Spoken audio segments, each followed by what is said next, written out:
রাত্রে, শেষ দশকের কোন রাত্রিতে? আমরা কিন্তু সবাই ধরে নিই যে 27 রমজানে, হ্যাঁ বলে থাকেন যে 27 রাত্রে লাইলাতুল কদর। হ্যাঁ, 27 রাত্রে লাইলাতুল কদর হওয়ার সম্ভাবনা অনেক বেশি, তবে অন্য অন্য রাতে হয়ে যেতে পারে। সুতরাং 27 রজনীর অপেক্ষা করে 27 আগে এবং 27 পরে যে রজনীগুলো রয়েছে ওইগুলোকে অবহেলায় হেলায় কাটিয়ে দেওয়া, এটা জ্ঞানী লোকের কাজ হতে পারে না। কারণ হাদিসের মধ্যে এসেছে আল্লাহ নবী সাল্লাল্লাহু আলাইহি ওয়াসাল্লামের অন্যতম স্ত্রী আম্মা জান আয়েশা রাদিয়াল্লাহু তাআলা আনহা বলেন যে লাইলাতুল কদর তোমরা শেষ দশকের বেজর রাত্রিগুলোতে তালাশ করো। বেজর রাত্রি কোনগুলা? 20তম দিবাগত রজনী, 20তম রোজা শেষ হওয়ার পরে যে রাতটা আসে, 22তম রাত দিন শেষ হওয়ার পরে যে রাত আসে, 24তম রাত শেষ হওয়ার পরে যে রাত আসে, 26তম রাত শেষ হওয়ার পরে দিন শেষ হওয়ার পরে যে রাত আসে, 28তম দিন শেষ হওয়ার পরে যে রাত আসে। অর্থাৎ আরবিতে মনে রাখবেন সন্ধ্যা থেকে দিন শুরু হয়, আর ইংরেজিতে রাত 12টায় দিন শুরু হয়, পরের দিন রাত 12টা পর্যন্ত একদিন থাকে 24 ঘন্টা। আর আরবিতে এক সন্ধ্যা থেকে নিয়ে আরেক সন্ধ্যা পর্যন্ত দিন শুরু হয়, এগুলো 24 ঘন্টা। সুতরাং আয়েশা রাদিয়াল্লাহু তাআলা আনহা যে বলেছে তোমরা লাইলাতুল কদরকে তালাশ করো শেষ দশকের বেজর রাত্রিতে, তার মানে 21তম রজনী, 23তম রজনী, 25তম রজনী, 27তম রজনী এবং 29তম রজনী। এই হাদিস দ্বারা বোঝা যায় এই 5 রাতে যে কোনো রাত্রিতে লাইলাতুল কদর শবে কদর হয়ে যেতে পারে। ঠিক তদ্রুপভাবে আরেকটা হাদিসের বর্ণনা আবু দাউদ শরীফের মধ্যে এসেছে 1381 নম্বর হাদিস। আব্দুল্লাহ ইবনে আব্বাস রাদিয়াল্লাহু তাআলা আনহুর বর্ণনা, তিনি বলেন যে তোমরা লাইলাতুল কদরকে তালাশ করো শেষ দশকের 9 দিন বাকি থাকতে, শেষ দশকের 9 দিন বাকি থাকতে, অর্থাৎ 21তম রজনীতে।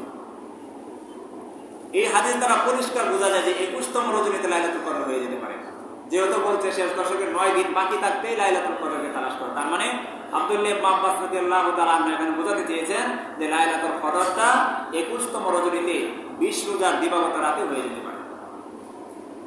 আরেকটা হাদিসের বর্ণনা আমরা শুনি, মুসলিম শরীফের 2665 নম্বর হাদিসের বর্ণনা। আব্দুল্লাহ ইবনে উনাইস রাদিয়াল্লাহু তাআলা আনহু বলেন যে লাইলাতুল কদর বা শবে কদর 23তম রজনীতে হয়ে যেতে পারে, 22তম দিনের দিবাগত রাতে লাইলাতুল কদর হয়ে যেতে পারে। উনি হাদিস বর্ণনা করেন নবীজি থেকে।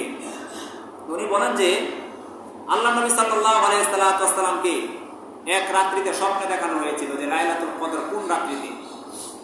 তো নবীজি আমাদেরকে বলার জন্য আসলেন, কিন্তু আল্লাহ তাআলা নবী সাল্লাল্লাহু আলাইহি ওয়াসাল্লামকে ভুলিয়ে দিলেন যে কোন রাত্রিতে এই লাইলাতুল কদর।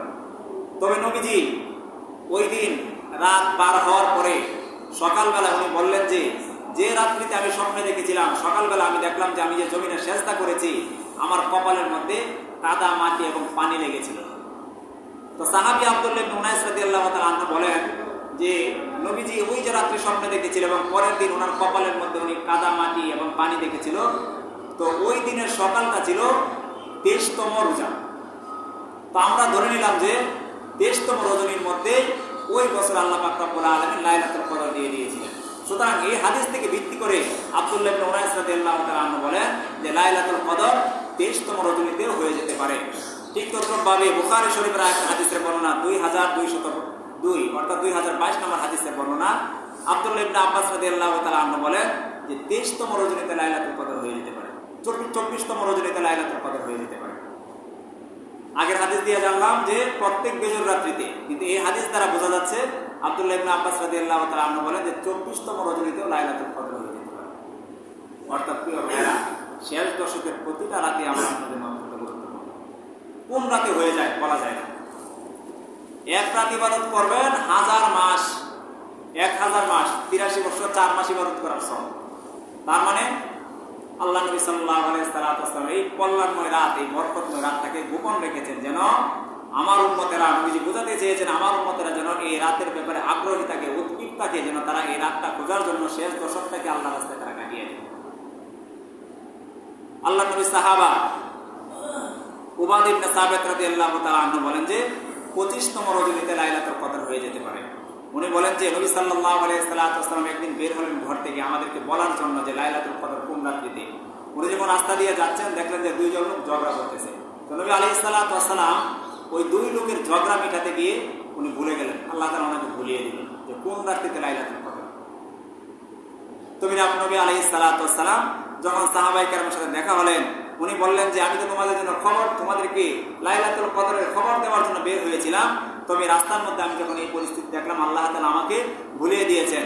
তবে নবী সাল্লাল্লাহু আলাইহি ওয়াসাল্লাম বলেন, এই ভুলিয়ে দেওয়াটা তোমাদের জন্য কল্যাণকর। যদি আমি তোমাদেরকে জানিয়ে দিতে পারতাম, তোমরা এক রাতের অপেক্ষায় বসে থাকতে, এক রাতে ইবাদত করতে, বাকি রাতগুলো তোমরা অবহেলায় কাটিয়ে দিতে।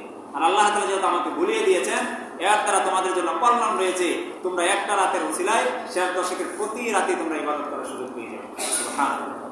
এরপর নবী আলাইহিস সালাতু ওয়াস সালাম বলেন, তবে তোমরা লাইলাতুল কদরকে যদি তালাশ করতে চাও, শেষ দশকের 25তম রজনী, 27তম রজনী এবং 29তম রজনীতে লাইলাতুল কদরকে তোমরা তালাশ করো। সুবহানাল্লাহ। মোহতারাম হাজরিন, এরকম ভাবে বিভিন্ন বর্ণনা বিভিন্ন হাদিসের মধ্যে এসেছে। বিশেষ করে সবচেয়ে গুরুত্বপূর্ণ যে বর্ণনা এসেছে হাদিসের মধ্যে, সেটা হলো 27তম রজনী। 27তম রজনীর ব্যাপারে হাদিসের মধ্যে এসেছে, নবী আলাইহিস সালাতু ওয়াস সালাম সাহাবা উবাই ইবনে কাব রাদিয়াল্লাহু তাআলা আনহু বলেন যে নবী আলাইহিস সালাতু ওয়াস সালাম এই রাত সম্পর্কে আমাদেরকে বলেছেন যে কোন রাতে লাইলাতুল কদর হবে। আর এই সম্পর্কে আমি সবচেয়ে ভালো জানি, সাহাবী বললেন, কারণ এই রাত সম্পর্কে নবীজি আমাদেরকে বলেছেন। নবীজি বলেন যে এই রাতে অর্থাৎ 27তম রজনীতে তোমরা বেশি বেশি পরিমাণে আল্লাহ পাকের ইবাদত করো, কেননা লাইলাতুল কদর এই রাত্রিতেও হয়ে যেতে পারে। এই হাদিস দ্বারা বোঝা যায় লাইলাতুল কদর এই রাত্রিতে অর্থাৎ 27তম রজনীতে আল্লাহ তাআলা রেখেছেন। আরেকটা হাদিসের বর্ণনা আবু হুরায়রা রাদিয়াল্লাহু তাআলা আনহু বলেন যে নবী আলাইহিস সালাতু ওয়াস সালাম একদিন আসলেন আমাদের মাঝে, আমরা লাইলাতুল কদর নিয়ে আলোচনা করতেছিলাম। তখন নবীজি বললেন, তোমরা কি নিয়ে আলোচনা করতেছো? সাহাবায়ে কেরাম বললেন যে আমরা লাইলাতুল কদর কোন রাতে সেই রাত সম্পর্কে আলোচনা করতেছিলাম। নবীজি বললেন, তোমরা কি তোমাদের মধ্যে কি এরকম কোনো ব্যক্তি আছে যে আমাকে এই কথার খবর দিবে যে আজকের রাতে 4টা থালার মতো, প্লেটের মতো এরকম গোল হয়ে আকাশের মধ্যে উদিত হয়েছে? মনে রাখবা, যে রাত্রিতে আকাশের চাঁদ এরকম প্লেটের মতো, থালার মতো একদম গোল আকার ধারণ করবে, মনে রাখবা ওই রাত্রিতে লাইলাতুল কদর।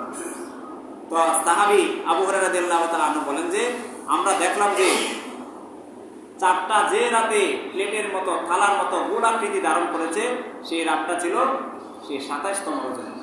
সুতরাং এই হাদিস দ্বারা বোঝা যায় যে লাইলাতুল কদর, এবং এই আগের হাদিস দ্বারা বোঝা যায় লাইলাতুল কদর সবচেয়ে তথ্যপূর্ণ বা গুরুত্বপূর্ণ যে রাত, সেটা হলো 27তম রজনীতে হয়ে যাওয়ার সম্ভাবনা সবচেয়ে বেশি। তো যাই হোক মোহতারাম হাজরিন, এই যে দীর্ঘ হাদিসের আলোচনা, এই হাদিস দ্বারা, প্রত্যেকটা হাদিস দ্বারা এই কথা প্রমাণিত হয় যে শেষ দশকের যে কোনো রাত্রিতে লাইলাতুল কদর হয়ে যেতে পারে।